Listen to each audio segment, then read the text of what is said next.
So this is how we do maze training with our babies. So these babies are now big enough to be able to see and walk around, and they can even eat Cheerios a little bit. So you see we have a maze that they can run in. Then there's some different obstacles here which they can navigate, and some of them make it all the way to the end, like this little guy here, and some other little guy, right?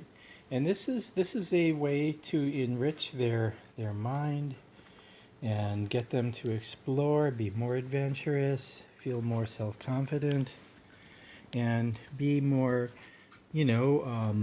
secure with humans as well, because this is our sofa that we also sit on when we watch television and stuff. So this is full of human smells, and obviously they can hear me. Sometimes I, make my hand out so they can, interact with me like this. Let's see, will you interact with me? Come here. Try. Oh, your interaction is basically not to interact. Well, thank you very much.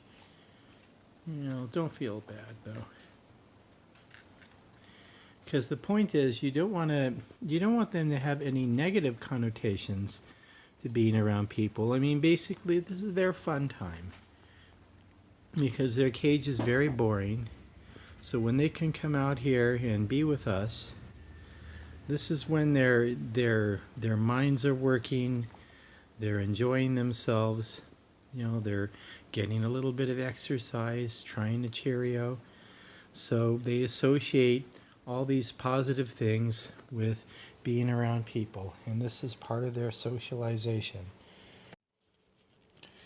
Yeah, so this is part of their socialization, basically. And I mean, it was good if we can get them to interact with us more directly. Like, let's see. But again, you don't want to force that. You want that to be totally voluntary, because, obviously, if they feel that being around people is a stressful event, then they won't like it. And we certainly don't want that. So, here you go. See? See that? Totally voluntary. First he has to try to see if my finger is something to eat. And that's putting things in their mouth is how they explore the world. It's totally natural. It's not a sign of aggression. Just like babies put things in their mouth too, and these guys are babies, basically. They're not human, but they're babies nevertheless. Yeah, hello. Whoa. You see, now that's interesting. If he gets into that thing, it rocks back and forth. And normally, that would be a startling thing for a rat. But as you can see, he didn't react. So that's also another thing. You want to get them used to, things that sudden movements, noises, and things like that, because you don't want them to grow up being shy about things like that. And at this age, they don't really know that these things are supposed to be scary. And so basically I'm teaching them, no, it's not scary. It's okay to hear people talking and the television going, or have something move suddenly and make a noise when you step on it and stuff like that, and that's okay.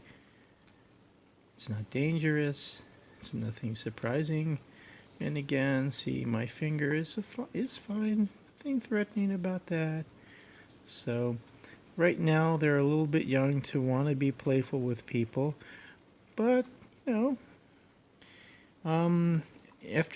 the next few days, they're going to want to spend more and more time with us when they realize that, actually we're another living thing just like them, just like their brothers and sisters and their mom, and they can interact with us. And I think he's already sort of got the idea. You know that I'm not an inanimate object. In fact, I'm just a really big rat, sort of. Well, who knows what he's thinking. Okay. Well, there's another guy, found his way out of the maze. Now you may wonder, why are these little guys spending so much time in the maze? Well, let's see what they're doing. You got a big rat pile here. And this is really typical of babies at this age. You see that? They're all just hanging out together because they're litter mates, and that's kind of what they do. From the time they're born, these babies basically keep each other safe. They keep each other alive because one little baby by himself doesn't generate enough warmth when they're very tiny to survive easily. So being with your brothers and sisters is a way for you to survive and stay safe. And so you might wonder, well, what's up with these other little guys? Well, those are the adventurous guys, the ones that are a little bit more mature, a little bit bolder, more curious. So you can see even at this age, rats have different and distinct personalities. And if we were to redo this again, probably more or less the same babies would come out and explore, and the same babies would hang back. So it may take a while, like maybe a day or two, before these guys become a little bit more adventurous like their brothers and sisters. And that's okay. All right, that's all. Bye-bye.